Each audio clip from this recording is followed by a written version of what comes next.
Hello guys, আসসালামু আলাইকুম। আশা করি সবাই ভালো আছেন। আমিও আপনাদের দয়ায় অনেক ভালো আছি।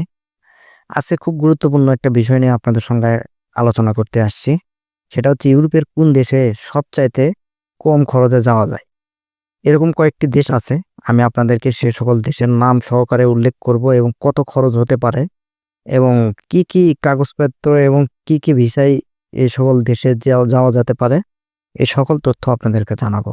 তো আশা করি সবাই শেষ পর্যন্ত ভিডিওটি দেখবেন, একটু স্কিপ করবেন না। তো চলুন শুরু করা যাক আজকের ভিডিও। তো ইউরোপের সবচাইতে কম খরচে যাওয়ার এমন দেশগুলো 2025 সাল অনুযায়ী সর্বপ্রথমেই আপনাদেরকে বলবো রোমানিয়া। সবচাইতে সাশ্রয়ী ইউরোপের দেশগুলো একটি রোমানিয়া। বাংলাদেশ থেকে স্টুডেন্ট বা ওয়ার্ক ভিসা পাওয়া যায় তুলনামূলক সহজভাবে। জীবনযাপনে খরচ অনেক কম। মাসে প্রায় 3 থেকে 400 ইউরোতেই থাকা খাওয়া সম্ভব এই দেশে। পড়াশোনা বা কাজের জন্য ভিসা পেতে কনসুলেন্টের প্রক্রিয়া তুলনামূলক সহজ। রোমানিয়া এখানে সেনজেন জোনে পুরোপুরি যুক্ত না হলেও ইউরোপের সকল সুযোগ সুবিধা এই দেশে পাওয়া যায়।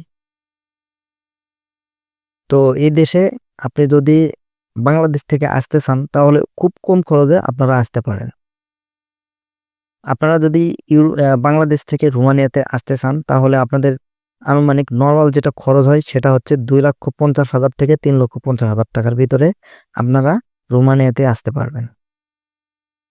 তো দ্বিতীয় অপশন সেটা হচ্ছে হাঙ্গেরি।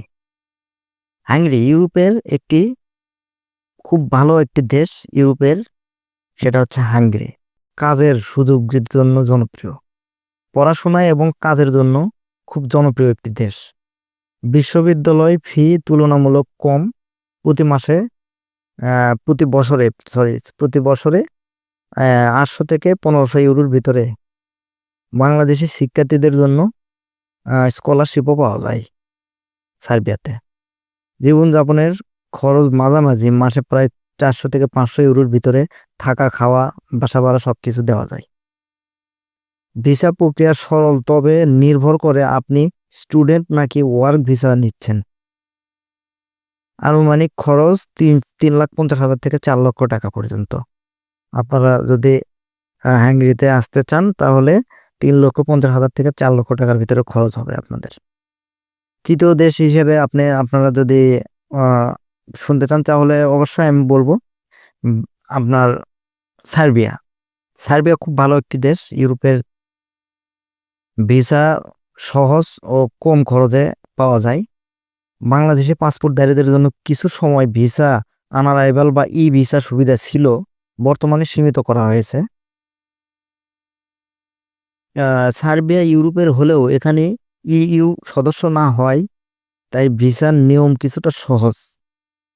মাসিক জীবনযাত্রা খরচ প্রায় 250 থেকে 300 ইউরো। আনুমানিক এ দেশে আসতে খরচ হতে পারে আপনাদের 2,50,000 থেকে 3,50,000 টাকার ভিতরে।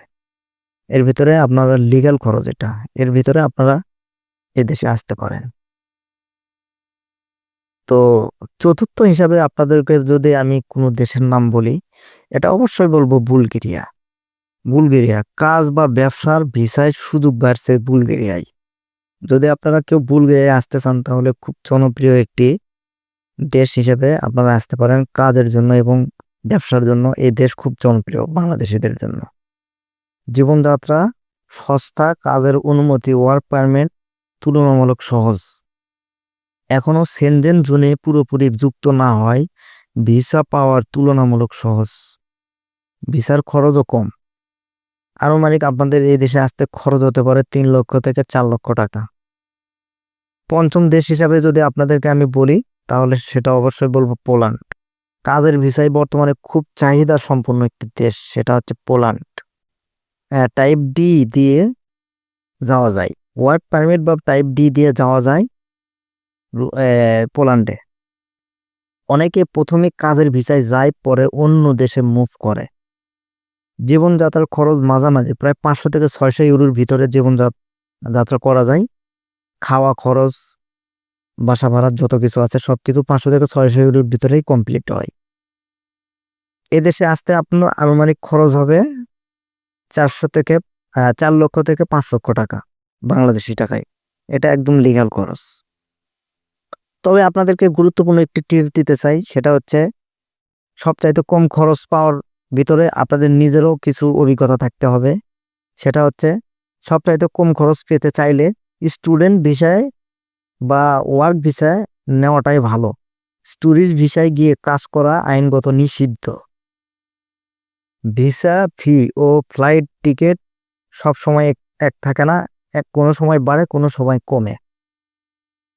তো ভিসা দালালের উপরে নির্ভর না করে নিজের সরাসরি ওয়েবসাইট থেকে আবেদন করলেই নিরাপদ। ভিসা অফিসিয়াল সাইট আপনারা যদি চান তাহলে আমি ডিসক্রিপশন বক্সে দিয়ে দেব, আপনারা সেখান থেকে দেখে নেবেন। তো আজকের ভিডিও এ পর্যন্তই। যদি আরও এরকম ইনফরমেশনের ভিডিও চান তাহলে অবশ্যই কমেন্ট বক্সে বলে দিবেন, আমি আপনাদেরকে সব কিছু বলার চেষ্টা করব এবং তথ্য দেওয়ার চেষ্টা করব। সবাই ভালো থাকবেন, সুস্থ থাকবেন, সুন্দর থাকবেন।